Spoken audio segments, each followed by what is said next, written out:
এই পরিবারের ৮ সদস্যই দেখতে পান না পৃথিবীর আলো। অনুভবের স্পর্শে চিনেছেন এই পৃথিবীকে। আমরা একই পরিবারে ৮ থেকে ৯ জন দৃষ্টি প্রতিবন্ধী মেয়ে হওয়ায় ছেড়ে চলে গেছেন প্রথম স্ত্রী। পরবর্তীতে বিয়ে করেও দৃষ্টি সম্পন্ন কোনো সন্তান পাননি জাকির হোসেন। তো জোনাকি যখন প্রতিবন্ধী হয়, জোনাকির মা জোনাকির রাইখা তারপরে প্রতিবন্ধী হওয়ার কারণে চলে যায়। ছেলে যখন প্রতিবন্ধী হয়েছে তখন আমি সারা রাত কান্না করছি।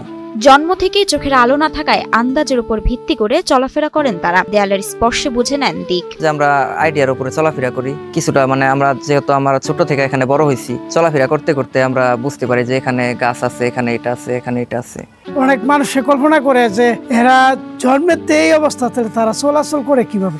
আসল ঘটনা হলো যে আমরা যে চলাচল করি এটা হলো আমাদের আইডিয়াতে বা আমাদের আইডিয়ার দ্বারাই আমরা চলাচল করি। গাজীপুরের শ্রীপুরের উজিলা পশ্চিম পাড়ায় জন্ম থেকে দৃষ্টি নেই মৃত হোসেন আলীর ছেলে জাকির হোসেন সহ পরিবারের ৮ সদস্যের। পৃথিবীর রং, আলো কিংবা সৌন্দর্য কোনো কিছুই চোখে দেখেননি তারা। প্রথমে আমরা 4 ভাই বোন হয়েছি দৃষ্টি প্রতিবন্ধী, এরপর 2 বোনের বিয়ে হয়েছে।